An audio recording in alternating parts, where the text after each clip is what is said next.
Agora a gente volta a falar sobre o salário mínimo de R$ 1.412. Esse aumento também traz mudanças em outros pagamentos. Para que a gente possa entender melhor essa história, conversamos agora com o Eduardo Pastore, que é consultor e advogado trabalhista. Senhor Eduardo, muito obrigado pela sua participação aqui. Eu vou começar com a pergunta mais evidente de todas, né? O salário mínimo, além de balizar os rendimentos mensais de muita gente, principalmente entre as classes C-, D, também é um indicativo, né? Um indicador para muitas tarifas. A exemplo das pessoas que pagam contadores. Bom, qual que é esse impacto aí na vida do brasileiro médio que tem muitas contas a pagar com esse pequeno reajuste, mas que deve pesar no bolso de muita gente? Boa noite mais uma vez. Boa noite, Marcelo. Obrigado mais uma vez pelo convite. O impacto realmente é significativo. Inclusive, Marcelo, você colocou aqui os contadores, as pessoas físicas, mas esse impacto também é muito grande para o governo, né? Porque o governo ele usa o salário mínimo para pagar, por exemplo, os benefícios de prestação continuada, ele tem a questão do seguro-desemprego, ou seja, ele usa o salário mínimo como referência para pagar esses gastos, esses benefícios todos. E, consequentemente, Marcelo, o governo vai ter um gasto maior também com esse aumento do salário mínimo. Hoje, nós estimamos aqui que o aumento do salário mínimo para o governo vai ter um impacto da ordem de 35 bilhões nas contas do governo. Então, isso é importante que se consignar aqui, que o salário mínimo, ele realmente traz um benefício para o trabalhador, aumento de renda, elevação socioeconômica, isso é inquestionável e é positivo, só que nós precisamos fazer conta. Esse mesmo salário mínimo, ele traz também outras despesas para o governo. Para você, inclusive, não é só para o governo, para as empresas também, viu, Marcelo? A elevação do salário mínimo com o aumento real, da maneira com que foi feita, vai ter impacto nas obrigações trabalhistas, além das previdenciárias que eu coloquei. Vai refletir sobre, como eu coloquei aqui, a questão das aposentadorias e pensões, o abono salarial para as empresas, o fundo de garantia, seguro-desemprego para o governo, ou seja, o custo das empresas também aumenta, sob o ponto de vista das verbas decisórias, por quê? Porque esses cálculos são feitos em cima do salário mínimo. Então, veja que esse pequeno aumento, que apesar de ter tido um aumento real, né, Marcelo, já traz aqui muitos impactos, tanto para a pessoa física, quanto para o governo e para a sociedade como um todo, ainda que nós entendamos que o salário mínimo, sim, tem que ter uma recomposição, só que nós precisamos, né, Marcelo, fazer conta para medir o tamanho dessa conta para todos nós. Bom, senhor Eduardo, eu vou aproveitar o seu talento aqui, além da experiência como advogado e consultor, mas principalmente de consultor trabalhista, para me ajudar aqui num cálculo de um ciclo, ou então de uma lógica cíclica. O trabalhador que recebe o salário mínimo vai ter um aumento aí significativo, não será um grande impacto no bolso do trabalhador, mas ele vai receber um dinheirinho a mais a partir da primeira semana de janeiro de 2024. A gente segue uma lógica que ele vai gastar mais, isso vai alimentar mais um setor de serviços que é a base da nossa economia, vai aumentar o consumo, vamos olhar aqui o copo meio cheio. Agora, qual que é o lado positivo neste ciclo? A gente pode esperar já uma alta, talvez em janeiro, fevereiro, março, o primeiro trimestre de 2024, de mais dinheiro entrando no consumo, no comércio, ou o senhor acredita que está aumentando uma tendência, principalmente das classes mais baixas, de poupar um pouco mais? Marcelo, a questão do salário mínimo é evidente que tem um aspecto muito positivo da elevação do poder econômico justamente da classe mais baixa. Mas o problema todo não é a questão só do aumento do salário mínimo e do benefício que ele traz inequivocamente para o trabalhador. O problema é que nós temos um governo, um Estado que gasta muito.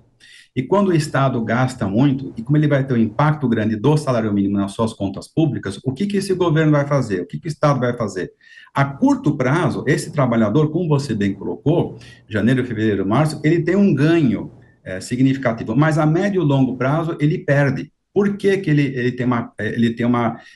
perde ao médio e longo prazo? Porque o governo, justamente por gastar muito, por a máquina pública ser muito ineficiente de gastar muito, ele vai ter que necessariamente, lá na frente, para fechar as contas, aumentar a luz, o gás, a gasolina, a água, e quando ele faz isso, para poder cobrir as suas contas, o próprio governo, ele pressiona todo o setor privado.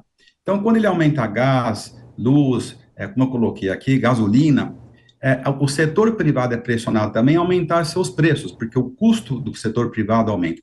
E quando o setor privado aumenta os seus custos, isso tem impacto diretamente no bolso de quem? Daquele que ganha menos, daquele que justamente foi beneficiado pelo aumento do salário mínimo. Então, Marcelo, para resumir aqui, salário mínimo, esse aumento do salário mínimo, eu faço uma analogia com a questão do corredor de 100 metros raso. A curto prazo, naqueles 10 segundos iniciais, o trabalhador ganha, janeiro, fevereiro e março.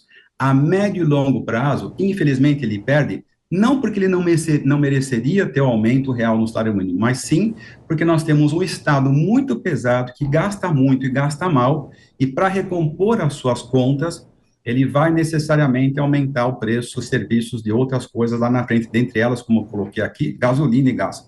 E aí você tem o trabalhador, justamente aquele que deveria ser preservado, o rendimento dele, pelo salário dele ser mais baixo, ele acaba pagando essa conta de uma maneira muito mais intensa até do que a classe média e a classe alta. Ou seja, Marcelo, nós temos aqui um paradoxo, sabe, dessa questão do salário mínimo. É evidente que nós precisamos recompor o salário mínimo, mas isso funcionaria bem, inclusive com aumento real, se o governo, se o Estado gastasse melhor e fosse menos inchado e fosse menos perdulário para que o salário mínimo pudesse, para que o trabalhador pudesse ter esse aumento real, que ele vai ter realmente agora com esse ganho em janeiro, e isso se perpetuasse ao longo dos 12 meses subsequentes.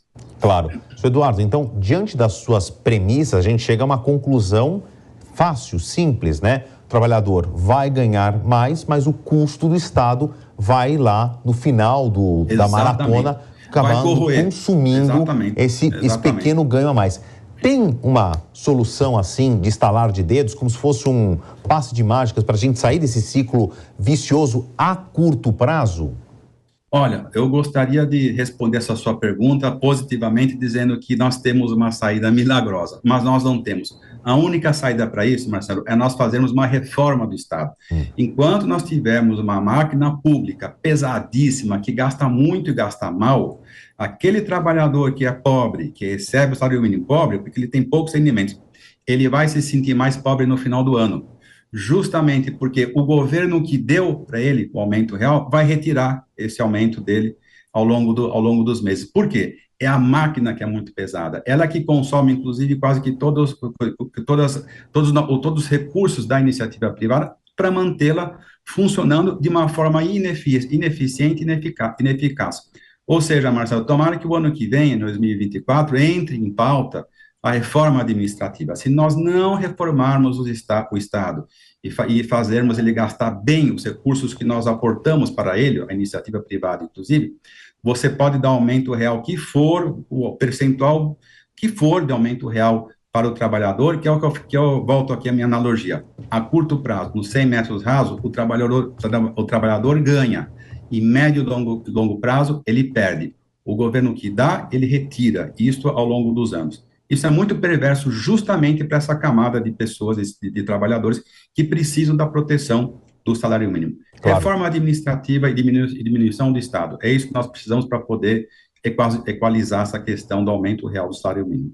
Senhor Eduardo, vou pedir para o senhor ficar onde está, nós vamos ficar mais apertados aqui, porque eu vou colocar na conversa o Cristiano Vilela, nosso comentarista, que também tem muitos desejos de ano novo, né? A gente está com uma conversa aqui, a gente espera que em 2024, Papai Noel já passou, né? A gente vai ter que então deixar os nossos desejos para 2024. Vilela, participa dessa nossa conversa aqui. Quais são as suas sugestões e as suas perspectivas para 2024? Pode colocar aqui na nossa wish list, né? Nossa lista de desejos aí de soluções a curto prazo, por favor.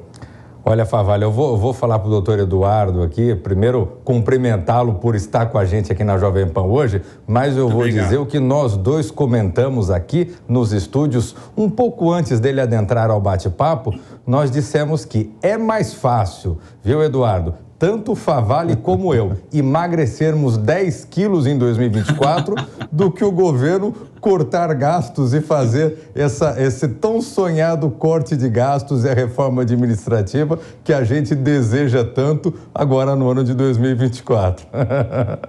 Pois é. Bom, concordo com vocês aqui com relação ao governo, aos gastos que ele continua sendo inflado, os gastos continuam aumentando, sendo inflados, enfim. É muito difícil essa situação. Um governo que ele veio, inclusive, para gastar, não para economizar e não para reduzir a máquina pública, infelizmente, né? Bom, conclusão da nossa conversa. Eu e o Vilela já chegamos aqui ao consenso que temos de perder gordura, literalmente, e o Estado brasileiro aí deixar um pouco de ser paquidérmico, de ser adiposo, de ser pesado, para que o trabalhador aí, as classes menos favorecidas, aproveitem mais esse dinheirinho que chega no bolso. São os nossos desejos para 2024. Senhor Eduardo Pastore, que é consultor e advogado trabalhista, muito obrigado pelos esclarecimentos e até uma próxima oportunidade. Obrigado e que pelo seja convite. em breve. Muito obrigado.